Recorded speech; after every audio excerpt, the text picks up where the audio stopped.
Shalom, selamat pagi. Selamat beribadah di dalam kasih Kristus. Dan pagi ini kita jumpa di dalam ibadah minggu kedua bulan terakhir. Mari kita berdoa dulu sebelum kita memuji Tuhan.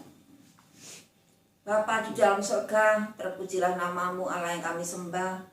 Kami tinggikan, kami agungkan, serta kami muliakan, karena Engkaulah Allah yang layak menerima sembah dan puji kami, serta patut menerima hormat dan syukur kami. Sebab itu kami hanya mengagungkan Engkau. Kami bersyukur atas kasih-Mu, atas pemeliharaanmu, penyertaan-Mu sepanjang minggu. Dan pagi ini Tuhan, kami boleh kembali datang ke hadirat Engkau dengan hati yang penuh ucapan syukur, serta kami boleh datang untuk memuji dan memuliakan nama-Mu, terlebih mendengarkan firman-Mu. Dan sebentar kami akan beribadah, kiranya Engkau layakkan kami, Engkau sucikan, Engkau kuduskan, dan biarlah Tuhan ibadah pelayanan kami boleh berkenan di hati Engkau, membawa berkat bagi kami semua. Dan kiranya Engkau buka mata telinga hati kami untuk menerima semua sabda-Mu. Terima kasih Bapa, di dalam nama Tuhan Yesus Kristus kami berdoa dan bersyukur. Amin. Kita akan menyanyikan pujian Jangan Lelah.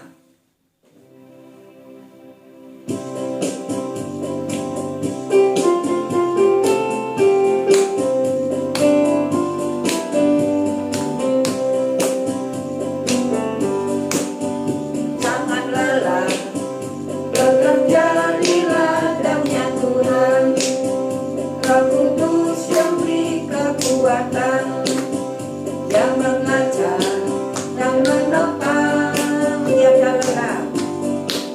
Tiada lelah bekerja bersamamu Tuhan, yang selalu mencukupkan atas segalanya.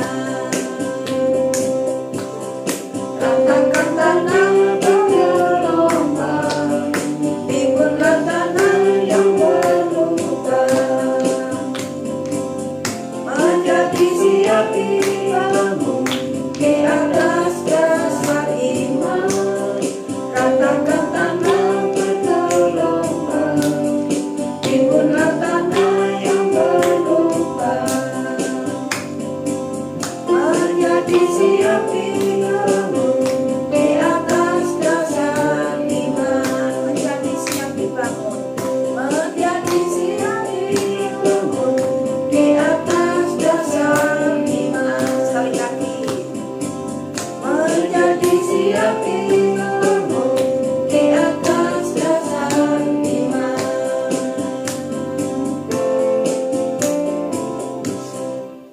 Kita akan segera menyambut firman Tuhan.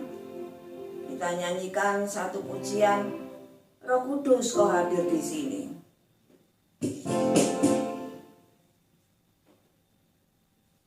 Kita boleh siapkan hati kita untuk menerima semua sabda Tuhan yang diberikan pada kita.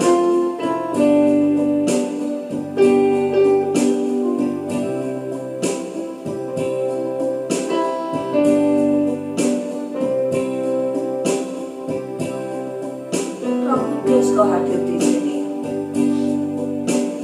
Roh Kudus Kau hadir di sini. Roh Kudus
kasih Tuhan, kami sudah naikkan pujian bagi Engkau.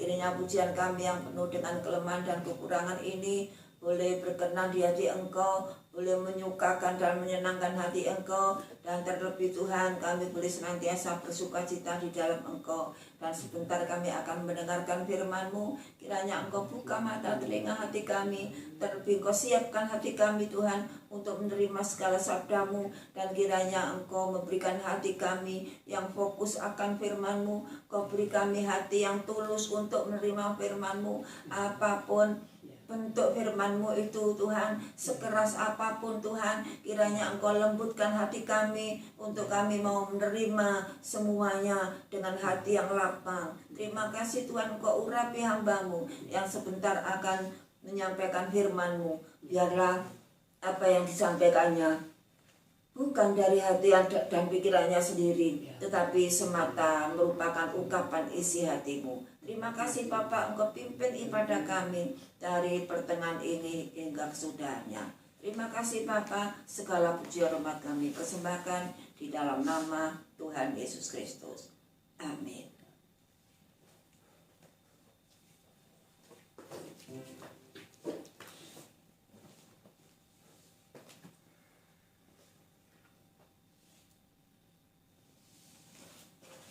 Shalom, puji nama Tuhan, kita berjumpa kembali di minggu kedua ini. Kita belum dapat ibadah offline lagi, tetapi biarlah ini tidak membuat kita malas atau kita mungkin mundur ya. Tapi memang dengan keadaannya ada, mari kita sama-sama menikmati firman Tuhan ini secara online. Kalau akhir bulan yang lalu pernah kami sampaikan, jangan melarikan diri. Itu perintah untuk supaya tetap bertahan, supaya tetap untuk di dalam naungan Tuhan. Saudara sekalian, memang keadaan dunia saat ini tidak menentu. Apa yang terjadi tidak dapat diprediksi. Tapi hari ini saya akan menyampaikan firman Tuhan tentang dosa dari bangsa Israel, yaitu dosa yang ditimbulkan dari Yerusalem. Yerusalem adalah kota yang kudus dan kota suci. Tetapi ketika penduduknya, semua baik pemuka agamanya, penduduknya semua jauh dari Tuhan, maka di sini yang tampak adalah kehancuran. Dan firman Tuhan pada pagi hari ini saya beri judul tentang membangun tembok yang telah hancur. Tembok merupakan dinding yang tinggi tapi hancur. Mari kita kupas di dalam Yehezkiel 22 ayat yang ke-30 dan 31. Mari kita baca bersama-sama. Yehezkiel 22 ayat 30-31 katakan, Aku mencari di tengah-tengah mereka seorang yang akan mendirikan tembok atau yang mempertahankan negeri ini, supaya jangan kumusnahkan, tetapi aku tidak menemuinya. 31. Maka aku mencurahkan geramku atas mereka dan membinasakannya mereka dengan api kemurkaanku. Kelakuan mereka kutimpakan atas kepala mereka. Saudaraku sekalian, di sini firman Tuhan jelas-jelas bagaimana Yerusalem itu dulu kota yang kudus, yang suci. Tetapi begitu mereka tidak menghormati Tuhan. Dulu pada waktu hari Sabat mereka menghargai, tetapi mereka tinggalkan semua. Banyak orang membunuh hal yang biasa, berhala, hura-hura, menajiskan hari Sabat, memfitnah, memperkosa, melakukan pemerasan, kekerasan di mana-mana. Bahkan di situ ada percabulan antara anak dan orang tua dengan mantu.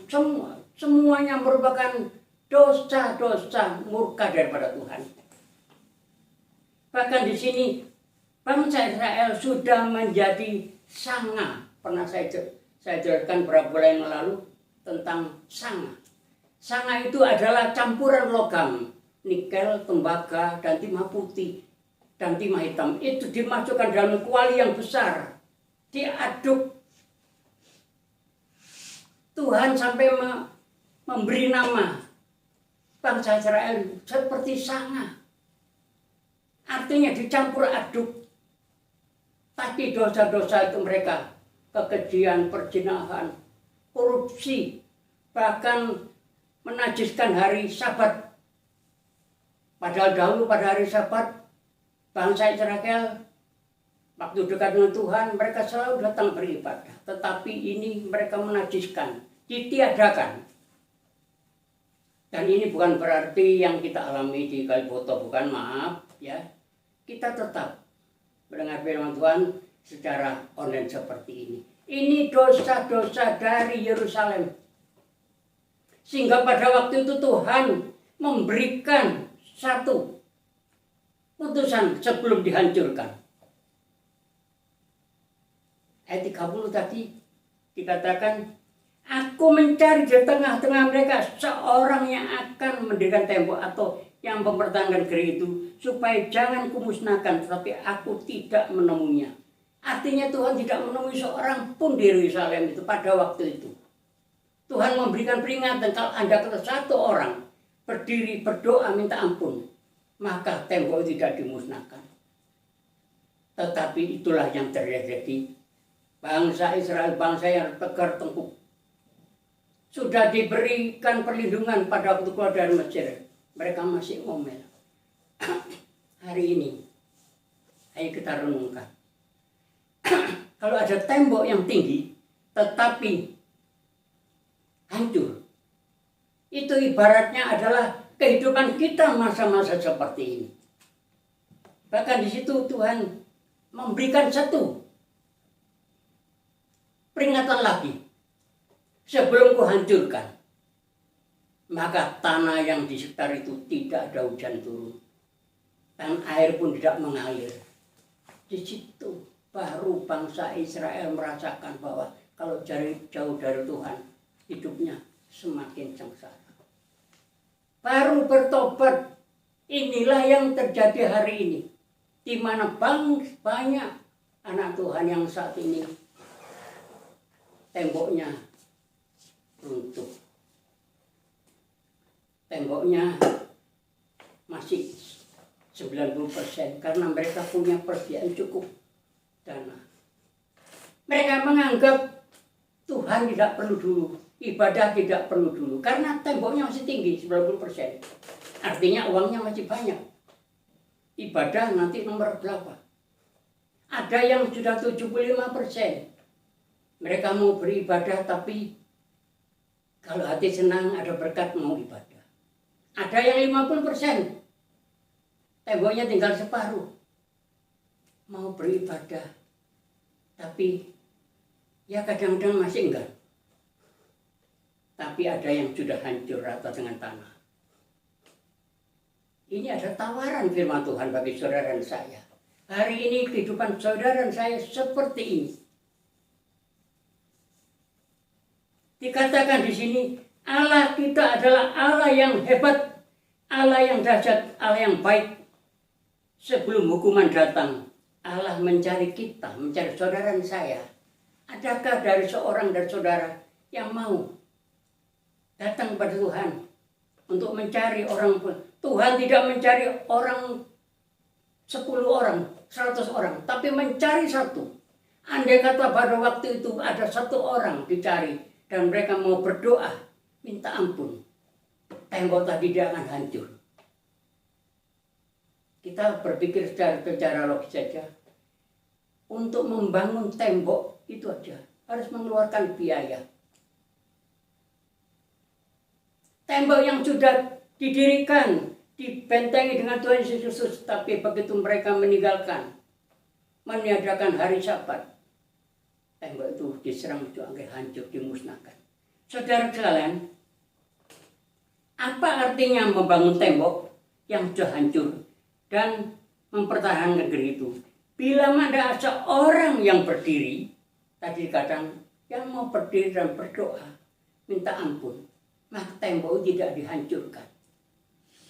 Tetapi karena ketegar-teguhan bangsa Israel, maka Tuhan masih tadi memberi kesempatan dengan adanya seorang yang datang sehingga Tuhan menghukum. Itu ada waktunya, diundur lagi. Tetapi Tuhan sudah kemarahan, murkanya sangat sekali. Sudah, saya peringatkan dan ini tidak mau mendengar. Muak Tuhan. Akhirnya Tuhan menghentikan hujan. Air tidak mengalir, baru mereka sadar. Saudaraku sekalian, tembok ini berbicara tentang kehidupan kita saat ini. Iman kita, tembok kita. Apakah saat ini mengalami kehancuran? Kembali pada saudara sekalian, apakah tembok atau iman saudara hari ini ada yang hancur? Bahkan ada yang separuh.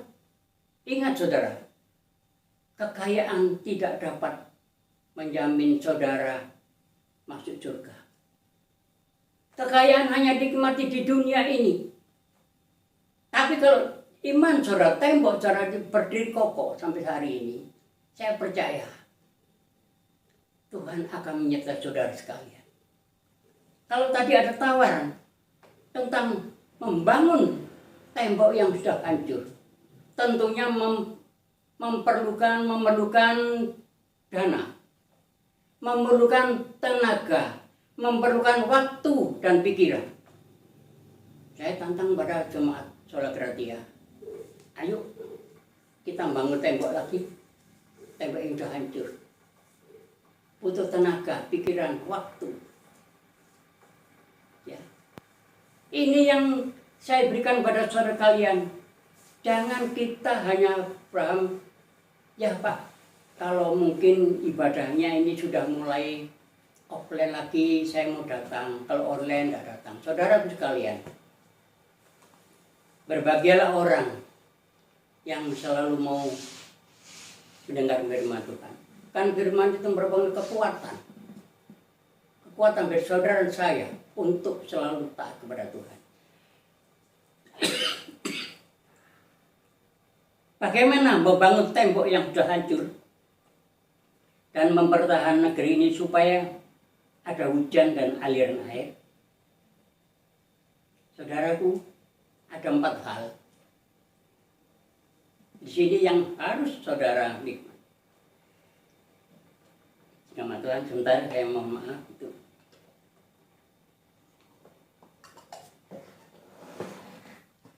Yang pertama,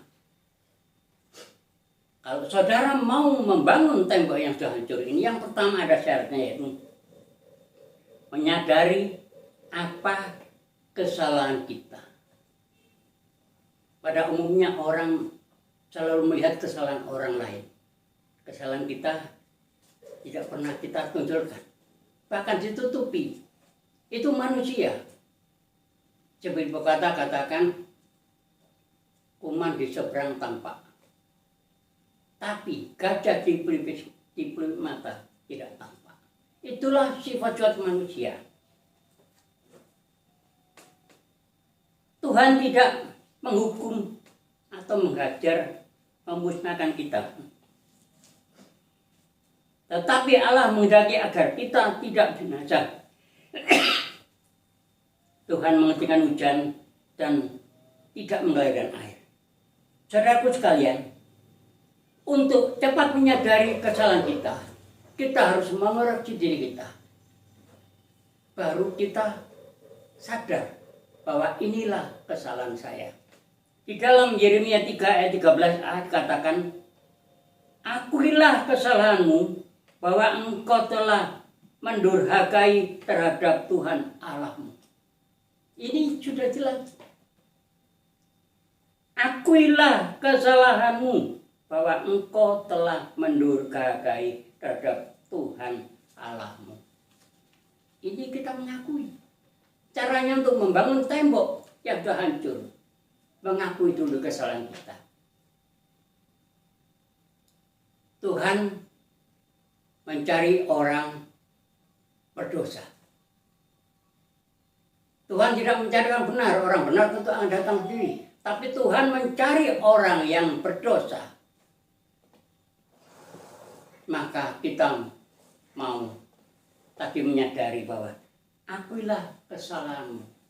Untuk mengakui ini memang sulit. Apalagi kalau mengakui di depan orang banyak. Tentunya kita sulit, malu-malu.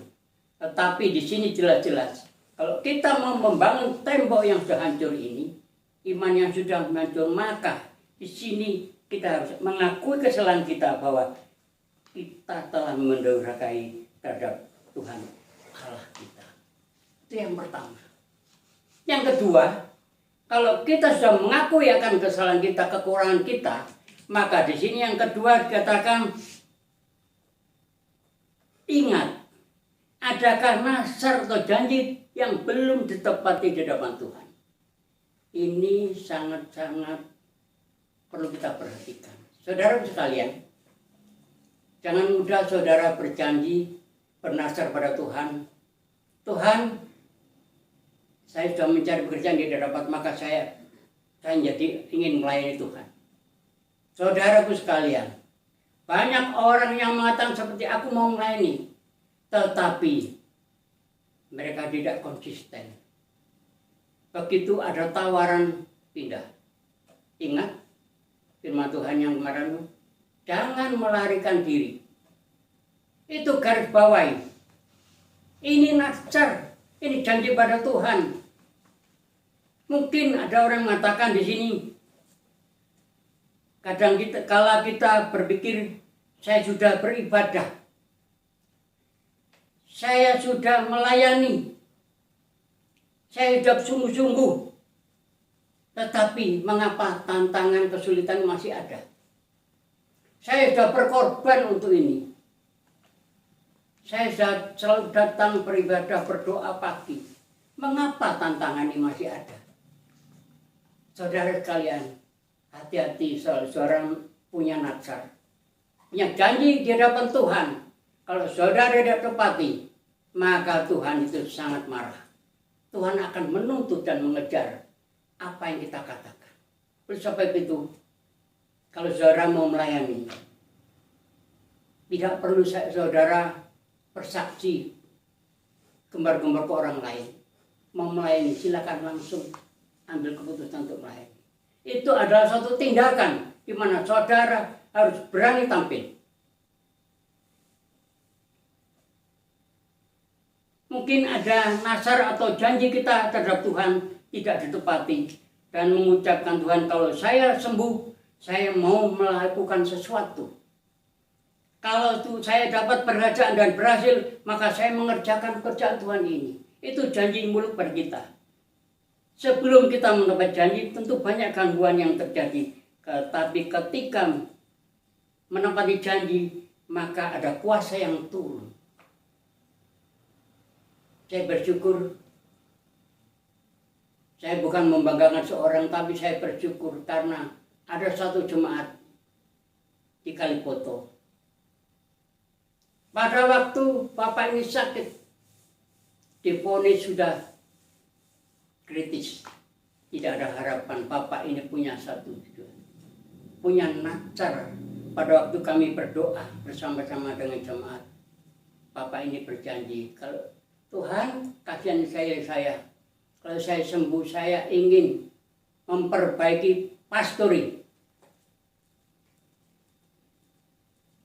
Tuhan tidak menjawab, oke, engkau akan sembuh. Sembuh-sembuh. Padahal dokter memvonis tidak bisa ini. Sudah sangat parah. Tapi saya bersyukur. Mungkin Sola Gratia sudah tahu siapa Bapak ini. Keluarga ini bersama keluarga. Bapak, Ibu dan semua keluarga anak-anaknya. Mereka ada komitmen, ada satu nazar. Mereka uraikan. Dan komitmen itu sudah dipenuhi. Saya bersyukur. Puji nama Tuhan. Pak Prianto bersama ibu dan keluarga anak-anak, diberkatilah engkau. Apa yang saudara kerjakan, Tuhan akan memperhitungkan semuanya. Ini yang janji. Najar kalau membangun tembok ini hancur. Tadi yang pertama tadi mengaku kesalahan. Kedua, ingat kalau ada najar harus cepat langsung kita ambil. Kita penuhi. Coba kita baca di dalam Ulangan 23. Ayat yang ke-21 dikatakan, apabila engkau bernazar kepada Tuhan Allahmu, janganlah engkau menunda-nunda memenuhinya. Sebab Tuhan Allahmu akan menuntut daripadamu sehingga hal itu menjadi dosa bagimu. Kalau tidak dipenuhi, sudah janji, itu menjadi dosa bagimu. Oleh sebab itu, saudaraku sekalian, mari kita sebagai orang percaya, jangan mudah kita berjanji. Terlebih di hadapan Tuhan. Berjanji dari manusia, saudara ingkari itu tergantung. Manusia itu mau memaafkan apa enggak? Tapi bagi Tuhan, nazar atau janji saudara di hadapan Tuhan harus segera dipenuhi. Karena Tuhan akan menuntut. Itu yang kedua. Yang ketiga, kalau kita pun merasa punya nazar, harus kita segera penuhi, jangan ditunda-tunda. Mungkin pada waktu saudara mencari pekerjaan, atau saudara berjuang untuk satu usaha. Mungkin saudara dengan nangis berdoa, Tuhan, kalau saya berusaha ini berhasil, maka saya akan mempersembahkan 10% dari penghasilan saya untuk gereja, untuk kemuliaan nama Tuhan, membantu pelayanan. Tapi begitu berhasil, mereka tidak menepati, Tuhan menuntut hati-hati. Oleh sebab itu, hari ini yang kedua, yang ketiga di sini, ingat apakah keuangan kita beres di hadapan Tuhan. Ini jelas-jelas. Apakah keuangan kita itu beres di hadapan Tuhan? Tuhan selalu melihat keuangan saudara. Mungkin saudara pada waktu itu hanya hidup biasa-biasa, tetapi karena dengan lingkungan yang ada, semuanya ikut mendapatkan keuntungan secara tidak wajar di hadapan Tuhan. Mungkin karena dapat sogokan, mungkin korupsi, mungkin mengambil orang, keuntungan orang lain. Saudara, ini yang harus dibereskan. Di hadapan Tuhan tidak ada barang mustahil. Apakah hasil yang kita peroleh itu hasil dari berbuat curang, atau kita makan untung yang tidak berasal dari kehendak Tuhan? Apakah kita mengembalikan persepuluhan dengan sungguh-sungguh? Ini keuangan harus kita bereskan. Harus benar-benar dilakukan sungguh-sungguh. Yang terjadi keuangan kita makin bermasalah. Keuntungan dari hal menipu, curang, Tuhan tidak mau menghendaki. Karena hidup yang seperti ini, Tuhan menjauhkan semuanya. Saudara sekalian, ini yang untuk membangun tembok ini harus keuangan saudara harus beres. Kalau keuangan saudara beres, maka di sini tembok itu akan cepat dibangun. Karena keuangan itu dari Tuhan. Kita membangun gereja pasturi, Pak Pri bertahap, tapi bisa selesai. Itu keuangan beres. Di dalam 1 Timotius 6, ayat yang ke-10. Ya, ingat ini. 1 Timotius 6 ayat 10. Akar segala kejahatan adalah cinta uang, sebab oleh memburu uanglah beberapa orang telah menyimpang dari iman dan menyiksa dirinya dengan berbagai-bagai duka. Ingat saudaraku sekalian, akar segala kejahatan adalah cinta uang. Maka oleh sebab itu keuangan saudara harus dibereskan, disesuaikan dengan apa yang Tuhan berikan. Kalau hari ini saudara hanya menerima gaji 2,5 juta, 3 juta, tetap lakukan apa yang Tuhan perintahkan. Mungkin bagi saudara berat untuk menyampaikan per bulan, berat. Tetapi ingat, ini yang Tuhan perintahkan. Bereskan dahulu. Tuhan, saya punya gaji seperti ini, tapi memang ini gaji murni. Maka Tuhan tahu. Karena akar dari segala kejahatan adalah cinta uang. Saudara percaya bahwa jaminan hidup ini bukan dari uang. Kedamaian, kesejahteraan di dalam rumah tangga bukan karena uang. Karena tadi Tuhan 1 Timotius, akar dari segala itu adalah cinta uang, adalah kejahatan. Sebab itu saudaraku sekalian, mari kita bersama-sama. Ya. Kalau tadi keuangan kita harus beres. Beres dalam arti kata, mungkin saudara masih punya uang banyak.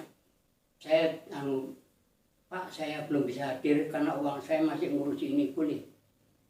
Nanti minggu depan lagi tidak bisa beribadah karena Pak, saya mengurusi ini, boleh. Itu tergantung saudara. Tapi keuangan saudara harus beres di hadapan Tuhan, maka keuangan itu akan tetap aman. Karena uang adalah harta di dunia, akan habis dimakan lengkap semuanya. Yang keempat, yang terakhir, kalau tadi kita keuangan kita beres, maka di sini perhatikan doa. Ya. Di sini kita perhatikan doa. Artinya doa saudara harus perhatikan. Betulkah kita berdoa dengan sungguh-sungguh? Betulkah kita berdoa dengan sungguh-sungguh? Di sini kita lihat coba di dalam Yakobus 5 ayat 17. Saudara perhatikan, ini berdoa yang sungguh-sungguh. Di sini katakan Elia manusia biasa seperti saudara dan saya. Dan ia telah bersungguh-sungguh berdoa supaya hujan jangan turun dan hujan pun tidak akan turun di bumi selama 3 tahun 6 bulan. Ini Elia. Apalagi saudara juga, Elia itu sama seperti saudara dan saya. Kalau berdoa dengan sungguh-sungguh, maka apa yang terjadi, terjadilah. Saya tidak tahu pergumulan saudara hari ini. Saudara perlu apa? Berdoa dengan sungguh-sungguh. Elia manusia biasa seperti kita, dan ia telah sungguh-sungguh berdoa supaya hujan jangan turun. Pada waktu itu Tuhan marah, Elia katakan jangan turun. Akhirnya hujan tidak turun 3 tahun 6 bulan. Bayangkan saudara, kita merasakan hujan hanya tidak turun 1, 2, 3 hari, seminggu, sebulan. Rasanya semuanya banyak, tanam yang mati, sawah-sawah retak semua. Tetapi Elia punya iman, dia berdoa sungguh-sungguh, maka Tuhan mendengar doanya.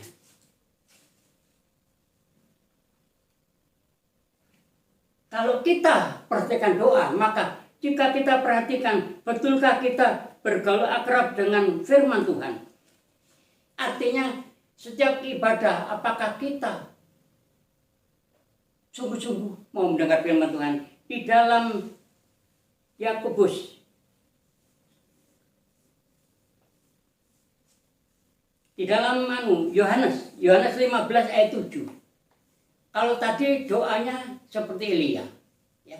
Nah, di sini kita lihat bahwa bagaimana kita bergaul akrab mendengar firman Tuhan. Yohanes 15 ayat 7 katakan, "Jikalau kamu tinggal di dalam aku dan firman-Ku tinggal di dalam kamu, mintalah apa saja yang kamu kehendaki dan kamu akan menerimanya." Ini garis bawahi saudaraku sekalian. Saudara dan saya punya kebutuhan. Saya banyak mengalami mukjizat, saya banyak mengalami hal-hal yang seperti ini di saat saya tidak berdaya. Saya berdoa dengan sungguh-sungguh. Katakan ini, jikalau kamu tinggal di dalam aku, artinya kita tinggal di dalam Yesus dan firman-Ku tinggal di dalam kamu. firman Tuhan yang ada di dalam kamu, seperti hari ini saudara melalui firman Tuhan, maka mintalah apa saja yang kamu kendaki dan kamu akan menerimanya. Penting saudaraku, jangan dianggap firman tidak penting, penting. Tadi doanya seperti Elia, manusia biasa seperti saudara dan saya, tapi karena sungguh-sungguh, karena Tuhan, Elia menghendaki supaya bangsa Israel itu bertobat, minta hujan tidak turun 3 tahun 6 bulan, dituruti. Apakah saudara masih ragu tentang Tuhan Yesus Kristus? Hari ini firman-Nya ada di dalam saudara dan saya. Selanjutnya, kalau firman-Nya Tuhan sudah kita akrab, maka betulkah kita ada dalam pujian dan penyembahan? Apakah kita ada dalam doa dan penyembahan? Di dalam Mazmur 34 ayat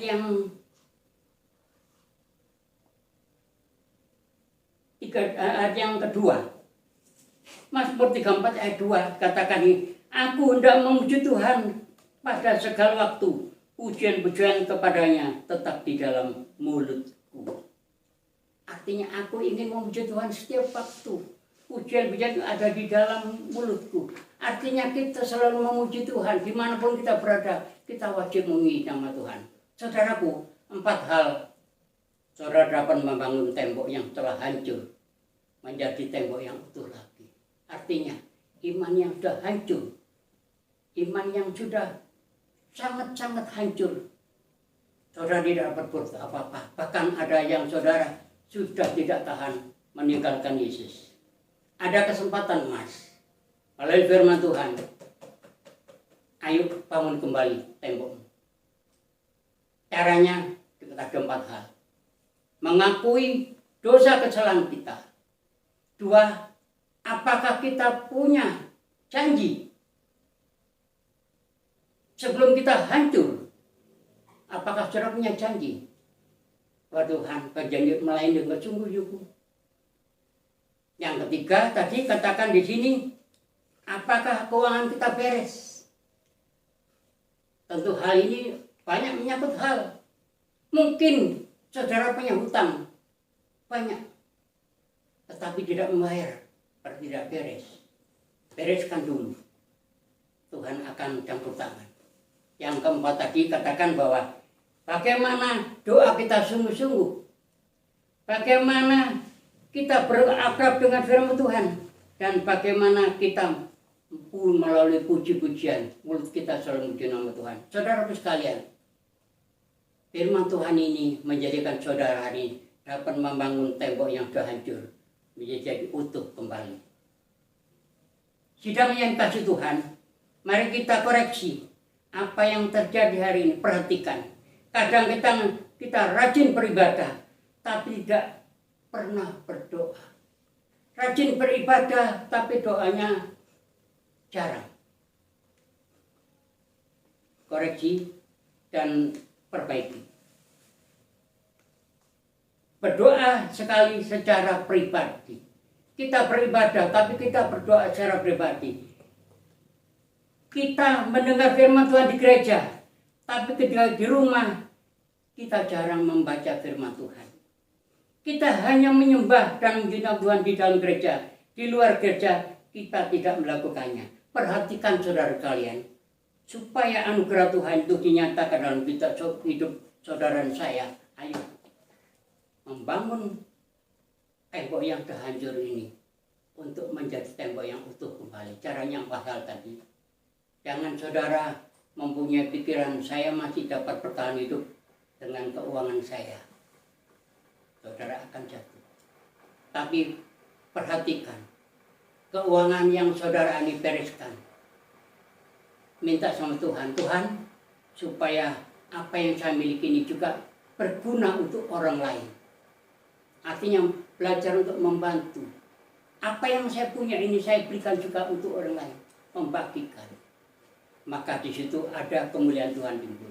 Maka keuangan saudara tetap beres di hadapan Tuhan. Tetap utuh.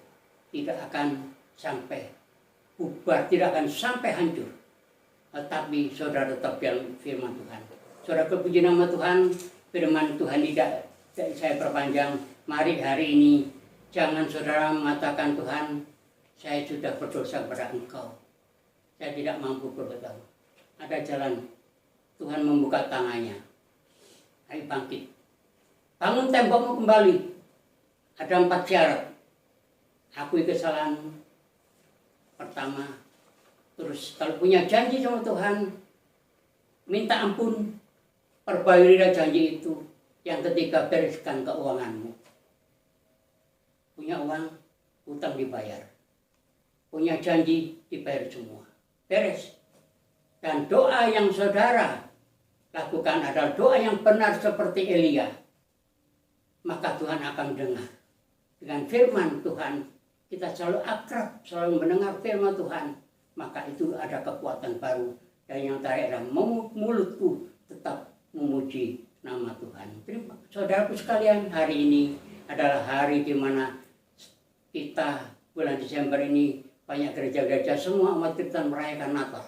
Sambutlah Natal. Ayo kesempatan bangun kembali tembok yang hancur. Maka di tahun yang ke-22 nanti, maka kita dapat berdeka lagi. Yang hari ini hancur. Dengan firman Tuhan, bangkit terus. Puji nama Tuhan. Inilah firman yang Tuhan saya sampaikan. Mari kita belajar. Jangan pernah lelah, tapi tetap bekerja di ladang Tuhan. Itu akan membuat tanah yang hancur, yang berlubang diratakan. Itulah kehidupan saudara dan saya hari ini. Mari, puji nama Tuhan. Tuhan Yesus memberkati kita sekalian. Puji nama Tuhan. Kita akan menyanyi sebuah lagu pujian.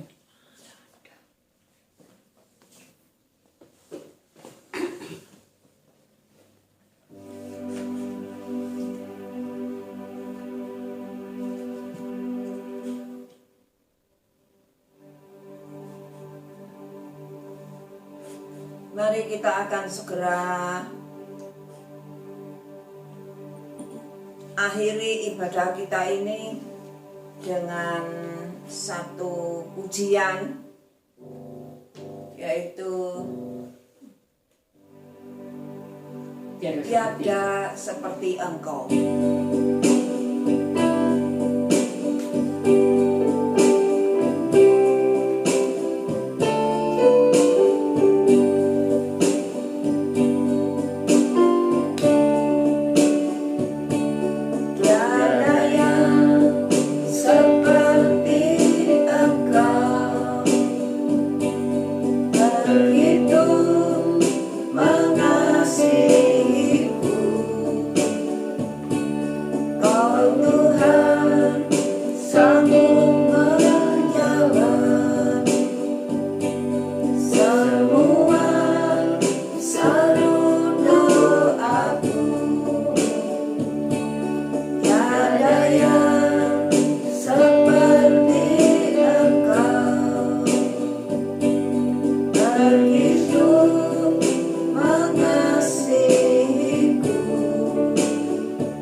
Punya nama Tuhan, kita sudah mendengarkan sebagian firman Tuhan. Mari kita bangkit berdiri, kita akhiri ibadah ini. Kita percaya bahwa Tuhan sudah menyampaikan firman-Nya. Oleh kami hamba-Mu banyak kekurangan, tetapi firman itu menjadi kekuatan bagi kita sekalian. Mari kita berdoa kepada Tuhan. Tuhan, kami bersyukur kalau Tuhan sudah memimpin ibadah ini dari awal, pertengahan, ya akhirnya. Sebentar lagi kami akan meninggalkan rumah ibadah, tempat kami di mana kami berada. Tuhan sendiri firman-Mu yang oleh Roh Kudus akan menerjemahkan lebih lanjut ya Bapa. Berkati Tuhan kepada hamba-Mu saat ini, Solo Gratia dimanapun berada, Kaliboto, Lumajang maupun di Surabaya dimanapun berada. Hari ini biarlah firman Tuhan ini memberikan kita pencerahan tentang bagaimana kita membangun tembok yang sudah hancur ini. Ada 4 hal tadi yang sudah kita dengar, mari kita renungkan semuanya. Terima kasih Tuhan, terpujilah nama-Mu. Kami juga berdoa bagi saudara kami yang saat ini mengalami kesakitan. Tuhan, sebagai Allahku yang berkuasa dan mujizat, Engkau mampu memulihkan dan menyembuhkan, yang susah dihiburkan, yang lemah dikuatkan. Terima kasih Tuhan. Kami juga berdoa untuk bangsa dan negara kami. Kami juga berdoa untuk Presiden kami Joko Widodo, Wakil Presiden, para menteri semuanya, ABRI dan kepolisian dari pusat sampai daerah. Biarlah Tuhan akan memulihkan bangsa kami ini, menjaga bangsa ini tetap aman dan damai, dijauhkan dari segala kekisruhan, jauhkan dari perselisihan, perbedaan dapat jauhkan semuanya, supaya bangsa ini dapat Tuhan menjadi bangsa yang benar-benar menjadi kebanggaan kami sekalian ya Bapa. Jangan kami seperti bangsa Israel yang tegar tengkuk, tapi kami bangsa yang benar-benar menghormati Engkau. Terima kasih Bapa, terpujilah nama-Mu. Kami juga berdoa bagi saudara kami yang lain saat ini yang berada di lereng Gunung Semeru yang menderita Tuhan. Mereka juga anak-anak-Mu, mereka juga keluarga kami. Tuhan tolong ya Bapa, bagi mereka yang saat tidak punya rumah, Tuhan berikan penghiburan kekuatan, supaya juga mereka percaya berdoa pada Tuhan, maka rumah baru sudah disiapkan bagi mereka. Yang sakit sembuhkan, yang mengalami duka karena keluarga ditinggalkan, diberi penghiburan supaya mereka tetap selalu percaya pada Engkau ya Bapa. Terima kasih Bapa, terpujilah nama-Mu. Bagi mereka yang saat terendam banjir gunung Merapi, dijauhkan, yang sakit sembuhkan semuanya. Terima kasih, terpujilah nama-Mu. Saudaraku sekalian, mari kita angkat tangan ke atas. Terimalah berkat dari Allah Bapa, damai sejahtera dari Tuhan Yesus Kristus, dan persekutuan Roh Kudus akan menyertai saudara pagi ini sampai Tuhan datang kembali. Di dalam nama Yesus Kristus kami sudah berdoa ucap syukur. Amin. Di nama Tuhan kita berdoa minggu depan. Haleluya.